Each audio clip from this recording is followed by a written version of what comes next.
Let's get to it indeed. Hello and welcome everybody.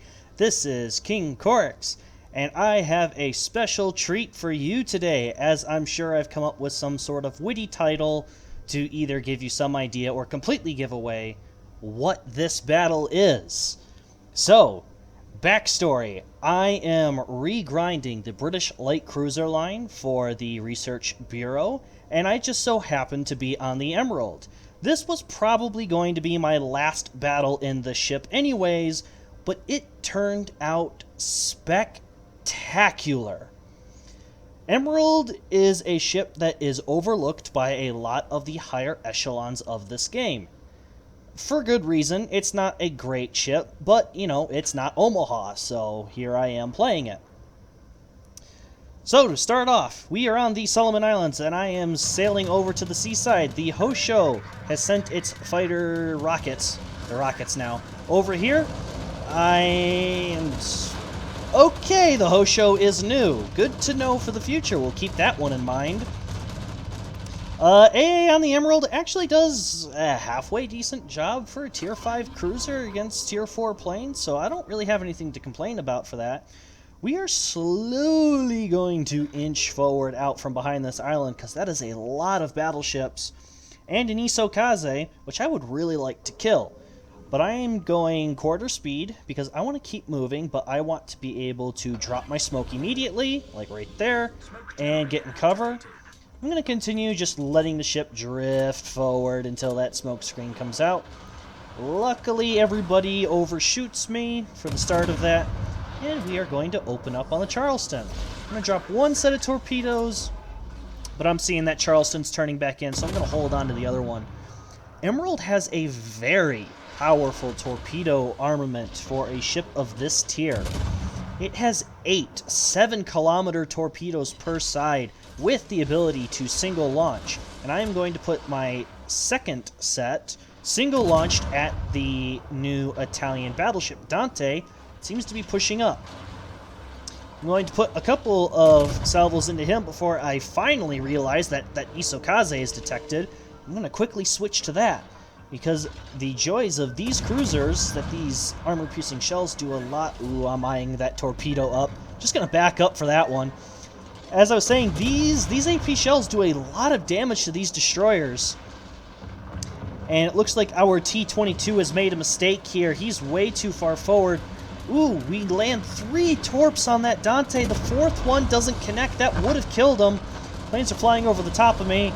I'm just going to set the priority sector for that. We lose the T-22. I'm going to try to finish off this Dante here. He doesn't have a whole lot of health left. And stolen? Well, we won't have to worry about that one for long. And we'll get our payback for that kill steal momentarily. So we are just going to switch over to this Veliki. I am aware of the fact that the smoke screen is coming down, so I am backing up because I do not want to be broadside to a Russian battleship at this distance. I am also aware of the fact that we just lost our only DD in the center to that Svetlana, and I am not quite sure what I want to do in this situation. I don't want to be detected yet. I'm kind of hoping to set up an ambush for this Charleston. Hosho flies over the top of me. I'm letting the AA fire, but I'm going to priority sector his departure so he spends longer time in that increased AA bubble. The Svetlana has now moved forward that he can't see me, so I'm going to start backing up. I would rather engage the Svetlana one-on-one than all these battleships. I call him out because I want my Wyoming to take shots at him as well. At this distance, he's showing me broadside. I'm trying to get citadels on this guy, but Emerald really isn't working with me here. We get a single ricochet on that. Svetlana's actually coming to a stop here. My smoke is almost up. I'm just trying to tank these shots. We got a halfway decent salvo there. Fire again. Smoke is up. I pop that. Ooh, we get the good salvo there. 2 citadels. Wyoming takes a shot. Only gets 1 hit, though. But I've swung this fight already back in my favor. Emerald, again, isn't working with me on the follow-up salvos. I'm keenly aware of that Charleston. He can't see me yet. I'm trying to finish off the Svetlana first. I don't want him running away from me. So I'm still taking shots. My secondaries are actually firing on the Charleston. Got a halfway decent salvo there. Only 4K left. Still looking for that. Oh, only a single pen. Secondary actually sets a fire on the Charleston. Ooh, finally get another Citadel. Finish off the Svetlana. I'm getting pushed by 2 battleships now. Only now am I kind of aware of the fact that I launched several of those torpedoes at the wrong ship. But Charleston's almost dead. I'm going to take a couple of shots at him. I dumped all my torpedoes on those battleships. And that gets us the Charleston kill. Torpedoes are going to collide with the Veliky. He's going to eat a whole bunch. That's a devastating strike and a double strike. And I'm in a lot of trouble now. Oh, a Torp actually lands on the Miyogi behind him. I'm going to launch one more set of 4 at the Miyogi, hoping to finish him off. The Miyogi's actually pulling away from me, though. I'm in a tough position here. I'm getting attacked by the carrier. I'm stuck between 2 battleships. I'm going to put my second salvo single launched at that Wyoming. This is a bad spot. Oh, and I just lost my friendly Wyoming to the Charleston fires. Miyogi just fired at me, and he overpenned. I got lucky there, but he's aware of those torpedoes. He's come to a stop. They're going to sail harmlessly past him. My smoke's not up for another minute. I have to choose between a rock and a hard place here. And we just landed 4 torps on that Wyoming. Got a flood. I'm not really paying attention to him, so sorry you guys missed that one. Managed to eat that torp before it, and the Miyogi just fired at me again. Oh, that one hurt. So the reason why I've chosen to show broadside to the Miyogi over the Wyoming is because I'm keenly aware that the Miyogi has far less guns, and they're not very accurate. So I'm just hoping RNG blesses me here. We get the heal up, we put that fire out. Miyogi's actually running from me, so he's just taken 33% of his firepower away. I'm still running. I'm trying to increase the distance. He just fired at me. Oh, these look like death torps, and the Miyogi missed. He fired behind and over the top of me. I'm going to launch my full complement of torpedoes on this Wyoming. At the very least, I'm going to make sure he dies. Oh, we just had another fire set on us. Miyogi is running. Our carrier's trying to get him dead. Lands 1 torp. Oh, here come rockets. I dropped the smoke screen because I don't want those rockets to connect with me, especially with a fire that I can't put out. Miyogi is still running. He's actually almost out of my gun range. I can't see anything at this time. The rockets did miss.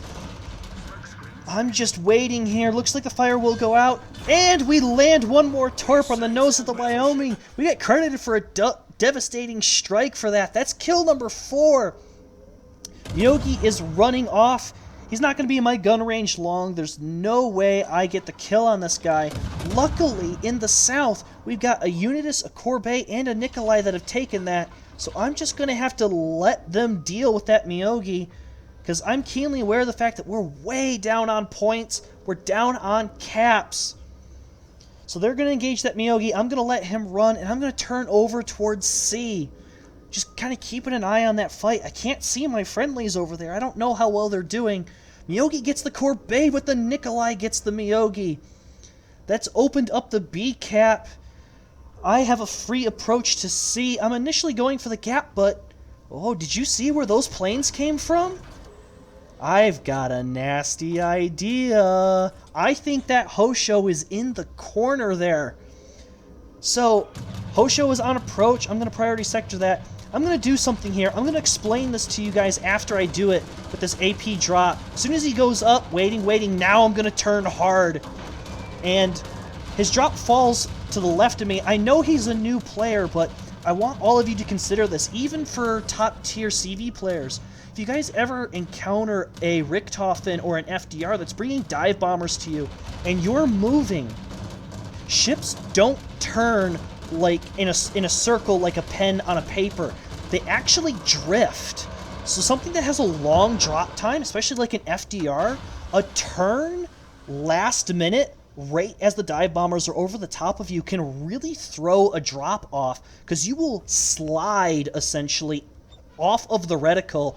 I was pinging the map to get our carrier to spot the Hosho for me, but I'm actually now close enough to spot him myself. So I'm going to continue doing this dance with this Hosho.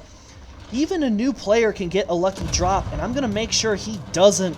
going to get my nose into his torpedoes. They actually nerfed the Hosho recently. It used to drop 2 torpedoes per drop, but now it only drops 1. So that one again is off to my left. I'm going to turn back out to my right. I'm going to get as many guns on this guy as I can. I'm keenly aware of the fact that not only do I have to kill this carrier, I have to survive it to get the cap too. Otherwise, we will lose this game. So I'm holding on to my torpedoes. I want to wait for him to finish that turn. Again, that torp is off to my left. All I have to do is keep this straight path or turn off to my right. Keeping a very close eye on it. The AA is doing as much work as it can. I'm going to lead these torpedoes in the direction of his turn, assuming he's going to go full broadside here. So even if I miss, I'm going to get pretty good salvos on him at this point. His secondaries are opening up on me, and I'm a little concerned at this point. I don't want to take any more damage. I can't heal. I can't smoke up. The torps get the kill, though. 2 torps. Devastating strike, and that is a Kraken. Or as one of my favorite CCs would say, Kraken! We're going to finish off the last of those planes, and now we've got this cap all to ourselves. That was a little intense. Looking up at our score right now, we've got 3 devastating strikes. We got a double strike. We have a Confederate, a high caliber. We just got the Kraken. We've shot down 31 planes. My only regret for this battle was not farming a few more planes out of that Hosho for the AA defense expert. And now we've got a solo cap to our name as well. And if anyone here is avid with damage records or numbers, if you were looking at that top right corner, yes, that is actually the North American damage record for Emerald, which is something that I am starting to think of at this moment, but I'm not quite aware of it. So I'm going to get very greedy with these last few kills. Unitas and Nikolai are engaging in this Iron Duke, but I want to get in range of him. I'm pinging the map too for this reason. I just got detected, so the T-22 is in our detection range. I put up my last Hydro. Iron Duke's got a lot of fires on him, but I'm going to open up on him again. Yeah, this is kill stealing. I had a kill stolen from me at the beginning of this, so yep, that one's mine. Thank you very much. That's kill number 6. I only feel a little bad for that one, not fully though. So, still, we're aware of the T-22. He was in our detection range. I was trying to ping the map for the Langley to go and look for him. Any future carrier players out there, if you have a guy pinging the map like that, it's probably because he has a halfway decent idea of where the destroyer is. So just go out a little out of your way and try to look for those spots. Especially since I'm going to kind of mention that I'm detected, not detected. Oh, and actually we just got torps launched at us. So now I have a fairly good idea that he's right there in that box or off to the left of it. Really hoping that these torpedoes run out of distance as I go for the B cap here. Oh, yes, they do. So we're going to sail into the B cap. We're still detected. Langley is still kind of flying around at the last known position and not kind of the updated positions. Ooh, we just went undetected, so he's now outside of my detection range. Based on how these islands are curving, I don't think he's rounded the corner to sea. It's still not being captured. I've made known that I'm not detected. And we're going to ping the map here where I think he is. Langley he's flying off to sea to make sure the T-22 isn't sailing off in that direction. We got 20 seconds left on this cap. We're actually going to win this battle already. Oh, there's the T-22. The Langley just spotted him. There's the first salvo. This is quite a ways. It's not necessarily an easy shot. I fired that one over the top of him. Langley missed. This salvo, oh, that one looks good. And there we go. That was the 6th kill, and that solo cap managed to tick through at the last possible second. So now we can look at this beautiful post-battle screenshot. As I said, Confederate, 3 devastating strikes, double strike, Dreadnought at the end of it as well, Kraken unleashed, high caliber, 206 1,000 damage, 31 plane shot down, 7 kills, 2 solo captures. What a game. Now we can go and take a look at the team lineup for this. Yeah, way at the top there. 2,948 base EXP in a tier 5. More than doubled, nearly tripled second place. That Veribus Unitas, who was complaining about having his kills stolen, I am sorry for that, my friend. I'm glad you finished in second. I gave you a compliment at the end of this battle. But yes, if you now go to the North American NA WoW's numbers, you will find my name at the top of the list for Emerald Games. This game sparked a myriad of Emerald Games as I got it up to the number necessary to get on the leaderboard, which is 20, by the way. This was the start of a wonderful, wonderful day, and one of my most memorable games at this point. So thank you all for joining me for this one and listening to my excited ramblings. Almost got my heart beating as fast in this commentary as it was during that battle. Thank you all for joining me, and I hope you all have an absolutely fantastic day.